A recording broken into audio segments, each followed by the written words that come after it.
Okay, Assalamualaikum. Hi everyone. Alhamdulillah, we meet again on this lesson for our class for chapter 5, Tarbiyatul Awlad. Okay, we are towards the end of the semester, and to finalize our subject. Okay, for Tarbiyatul Awlad, okay, throughout this semester we have looked into several perspectives on what is ECE all about, starting with the definition of education, and then we look into the early childhood period. Okay, some background on how Malaysia developed ECE from the past up until right now. We have the national policy of education, and then we look into the Western perspective on ECE, some early theories, okay, some opinion from the scholars, and last one, we having this development process on how the government and Ministry of Education put focus, emphasize, and show the importance of this early childhood education area all about. And for this topic, we're going to elaborate details on how Islam view Aulad. Aulad is early childhood, and Tarbiyah meaning how to educate them, how to train them, how to deal with them, handling them. Okay, as you can see the picture over there, and the father play with his daughter. Okay, let's look at the next slide. When we talk about how to educate children, this is a part of what Islam taught us. Okay, on this subtopic of means of instruction, showing that this is the way that Islam suggested to be applied when you have dealing with children. When you want to teach children, number one, we call it lecture. Okay, ada beberapa kaedah yang Islam ajar bagaimana nak berdepan, menangani, dan mungkin juga dalam satu istilah mendidik ke, mengajar ke, dan membentuk sahsiah kanak-kanak tadi. Antara ialah dengan cara bersyarah. Yes, a part of it. We can use that. Okay, and that's normal. As what we are doing right now. I'm giving you a lecture. I'm talking about some topic, and you are listening and focus on that topic. Itu kita panggil syarahan. Ada kelas mungkin, ada formal platform, and then we can also use debates. Kita juga kadang-kadang boleh menggunakan kaedah debat ataupun bahas, kata lain. Dekat sini kita boleh bertanyakan soalan. Yes, it works actually. You ask question so that they respond to that question. And the same as I'm with you right now. A lot of question being asked if you realize on the slides before. Banyak PowerPoint yang saya buat selama ni, saya datangkan dengan berbentuk soalan. Sebab apa? Itu adalah kaedah. It's a way of learning. Your process should go through that way, kan? So mengajar ni kadang-kadang ada masa kita bersyarah, ada masa kita bertanya soalan. And debates mungkin kita nampak lebih keras kadang-kadang dalam satu peringkat. You can push a part of the style asking question, but of course you need to know how, and according to the situation. Mesti mengikut situasi ketika kita nak berbahas tadi. Walaupun kita nampak okay, ada persoalan yang sangat mudah, dan ada yang sampai tahap kita berbahas kerana persoalan tadi mungkin lebih serius. Okay, alright. And then they also suggested these 5 rules. Okay, ketika kita mengajar, mendidik, proses pembelajaran berlaku, kita boleh gunakan 5 kaedah ni. Apa dia? Yang pertama, kita mengajar dia supaya diam. Bila belajar, need to be silence. Okay. And then during that silent time, there are another process called listening.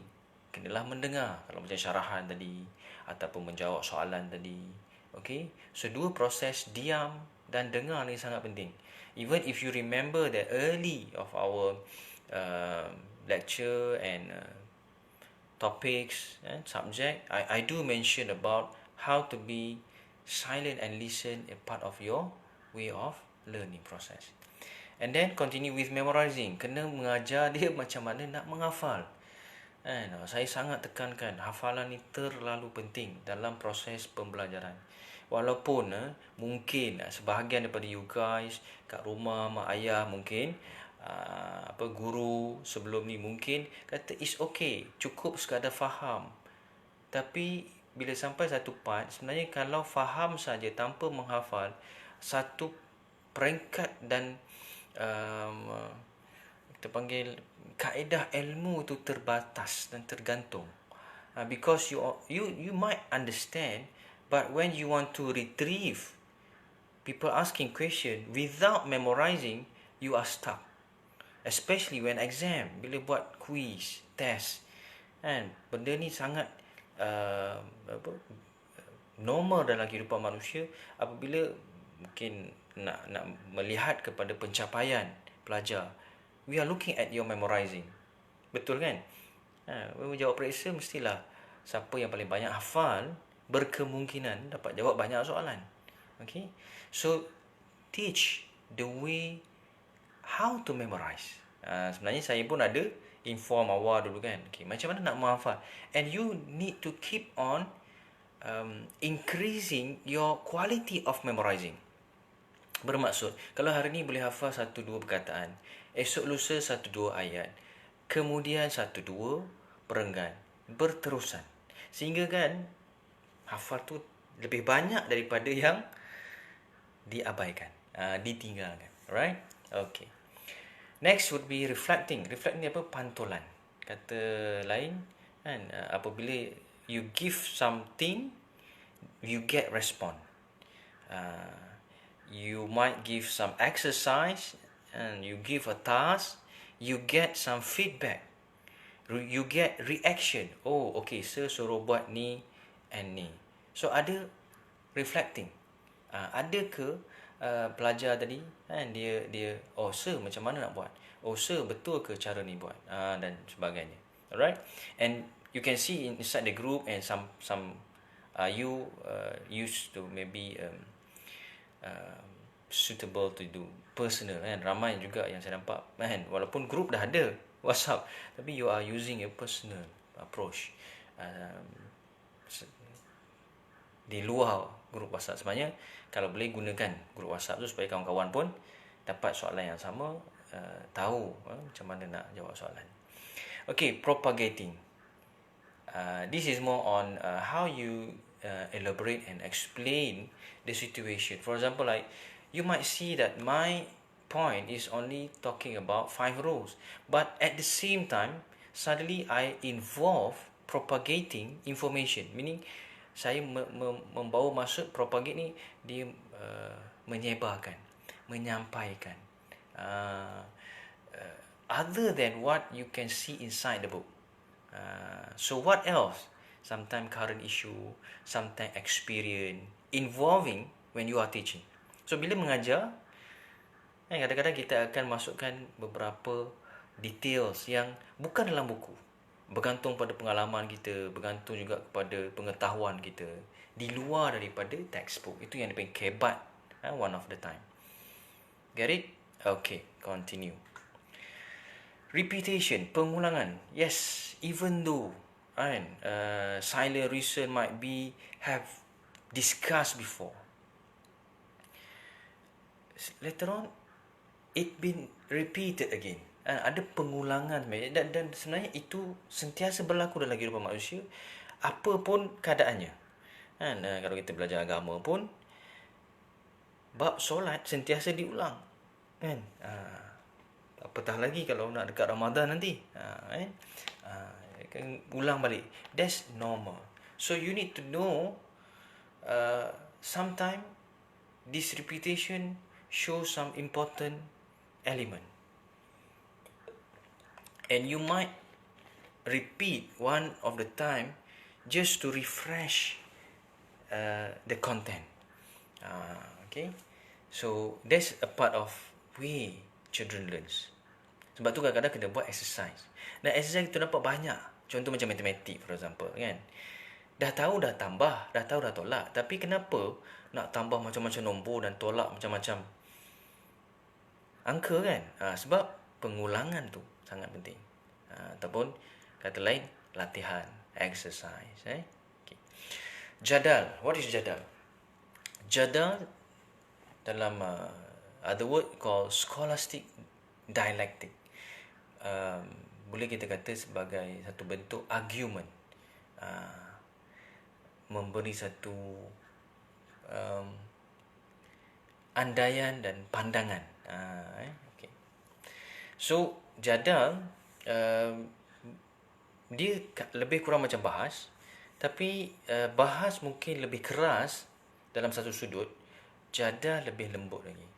You give your idea, you give your different perception, even though it's referring to one point. Katalah macam sekarang, kan, ada orang kata it's a pandemic of COVID. Suddenly another kind of idea arise. This is a pandemic, kan? Ada yang kata okay, pandemic betul, kita nampak huru-haranya disebabkan oleh coronavirus ni. Tapi ada orang kata huru-hara ni sebenarnya telah diplankan. Sebab tu dia kata pandemic. Kan, dia kata mula-mula memang dia akan letakkan virus, lepas virus dia akan bagi manusia semua terjangkit dan ada collateral damage, ada orang yang mati disebabkan COVID. Akhirnya dia datangkan dengan vaksin. Kenapa dia kata ni satu konspirasi atau pandemik tadi? Sebab dia kata mustahil vaksin boleh siap dalam jangka masa yang begitu pendek, dan kemudian dia menekankan betapa pentingnya vaksin, walaupun vaksin yang telah terhasil tu dipertikai, kan, dia punya keselamatan dia, and so many more if you have some reading on that part. So itu juga sebagai satu, kan, dan you need to know that kalau debat mungkin kita nak cari siapa betul siapa salah, tapi jadal dia lebih pada okay, you have your own opinion, we stick with our opinion peacefully, dengan damai dan tenang, okay, dan kita sebenarnya saling menerima pandangan tu. Okay lah, mungkin juga betul ada pandemik ni, dan kita yang seorang lagi dia pun bukanlah menafikan adanya pandemik tu. Dia kata betul ada COVID, tapi dalam masa sama kemungkinan besar ia adalah satu perancangan. Jadi orang yang berpihakkan betul COVID kita kena tangani, tapi dia juga kena open kepada mungkin juga ada unsur konspirasi. Itu jadal. Okay, so in case of children, you might teach them to be relaxed in arguing. You can have firm point, but accepting other opinion tu. Okay, alright. And last one, khilaf. Khilaf ni dia macam jadal, tapi dia lebih keras lagi dia punya perbezaan tu. Sebab dia panggil divergent of opinion. Dia betul-betul berhujah dan berdalil dengan satu perkara yang sangat mungkin sangat berbalah. So dia meletakkan ketetapan pada dia, okay, very important to be in this line. No. It's a pandemic. Ni memang betul. Dia betul-betul pandemic ni mustahil berlaku. Macam itulah seolahnya. Dan orang yang pandemic pula dia kata, mana ada COVID. This is really a plan from certain people that want to take advantage from the world, the people that suffering. Dan dalam satu hal kita cuba terima pandangan ni kalau kita jadal, tapi orang yang pandemik dia memang menolak vaksin dan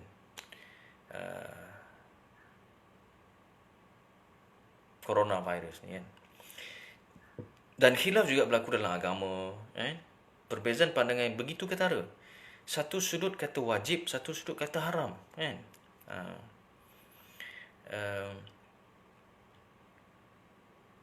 Mungkin ada satu dua contoh yang boleh saya sampaikan. Seperti satu pandangan yang mengatakan sebenarnya kalau kita berwuduk, kan, untuk kita tunaikan solat, tiba-tiba kita tersentuh dengan yang berlainan jantina, kan?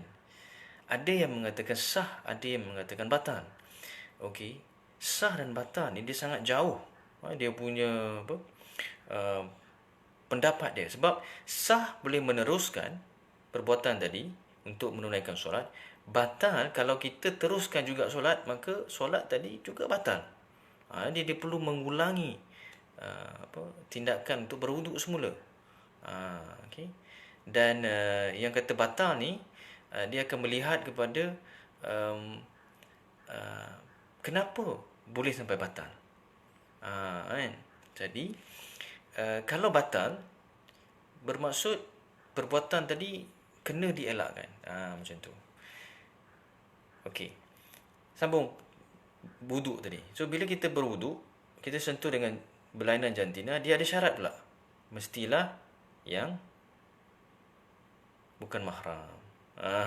Kalau muhrim, sah. Okay. Soalan timbul, kalau dengan ayah, dengan mak, kan, sama-sama berlainan jantina, kan, adik-beradik kita, okay, we get it. This happen if you suddenly touch your friend, boy and girl, for example. But how about this boyfriend and girlfriend, one at the time become your husband and wife? Jadi pula pasangan. Timbul satu pandangan yang mengatakan kalau isteri berwuduk, kemudian tersentuh suaminya, maka terbatal wuduknya. Macam tu. Pandangan lain kata, ia masih dalam wuduk dan sah wuduknya. So ini dipanggil khilaf. Okay. Yang mana betul? Kalau debate kita akan cari betul salah. Tapi kalau khilaf, dia lebih relax sikit daripada debate tadi. Cuma dia tetap dengan pandangannya tanpa dia pergi kepada jadal yang lebih open untuk menerima mana-mana pun. Dia bukan kita nak terima mana-mana. Kita kena berlandaskan hujah yang kita faham. Boleh? Alright. So bear in mind on that khilaf. If you have any question, please let me know. We can further discuss on a certain issue. Banyak sebenarnya kalau boleh nak discuss. Okay. Means in Quran. Ini yang kena buat assignment, which is you need to find ayah in the Quran that shows storytelling. Another part is asking question. The other one would be metaphor or similes. And the last one would be empirical observation. Okay, dalam Quran, Allah Ta'ala mengajar manusia dengan beberapa kaedah. Ini ulama' dia buat kajian, come out with one solution and some conclusion that a part of the way Allah Ta'ala, God Almighty Allah, teach human through certain methods. Means ni maksudnya cara tadi kan, methods. So ada masa Allah Ta'ala ajar manusia dengan menggunakan penceritaan. Ada masa Allah Ta'ala gunakan kaedah bertanya soalan. Masa yang lain juga Allah Ta'ala bagi satu perumpamaan. Itu metafor tu. Perbandingan. Okay? Dan masa yang lain pula Allah Ta'ala gunakan kaedah berbentuk pemerhatian ataupun berbentuk kajian. Okay. So, here's the thing. I would like to go detail on this one and please focus on this part. In Quran, there are some ayah shows kind of a story. So what we need to do is to find any ayah in the Quran that relates with this point. Penceritaan. Contohnya penceritaan apa? Cerita pasal Nabi Sulaiman dengan burung hud-hud, for example. The one time tu. Penceritaan tentang Nabi Musa dengan kaumnya. Penceritaan tentang tentera bergajah yang nak menyerang Mekah. Semua ni ada dalam Quran. So, why not? You find out. What kind of story is there in the Quran? Ada Zulkarnain, ada Luqman Al-Hakim, ada Al-Kahfi, and so on. And then second one is question. Allah Ta'ala mengajar dengan kaedah bertanya. So dalam Quran ada persoalannya. Dan dalam persoalan tu Allah Ta'ala sertakan jawapan. Kenapa Allah Ta'ala nak tanya? Okay. Sometimes macam kita sebut awal tadi, when you ask question, posing question, it's reflect something. It make you use your ability of thinking process. So kena berfikir, apa jawapan kepada soalan ni? Walaupun sebenarnya selepas tu, lecturer, guru, cikgu, pensyarah, ataupun pencerita, ataupun panel, dia akan kemudiannya memberi jawapan tu. Tapi, kenapa dia tanya soalan? Dia nak kita mungkin tumpukan perhatian. Dalam Quran juga ada perumpamaan, perbandingan. Yang ni seperti, umpama. Perkataan tu boleh kita cari dalam Quran. Kalau ada benda tu, kita boleh highlight kan. And last one, berbentuk eksperimen, kajian. Berbentuk sains. Benda-benda yang berkaitan dengan alam. So Allah cerita pasal langit ke, cerita pasal sungai, laut, tumbuhan. Boleh digunakan dalam assignment yang ni. Okay. Alright, we stop here so that you get some idea, because continuing after this is going to be another assessment. And all the best. Bye.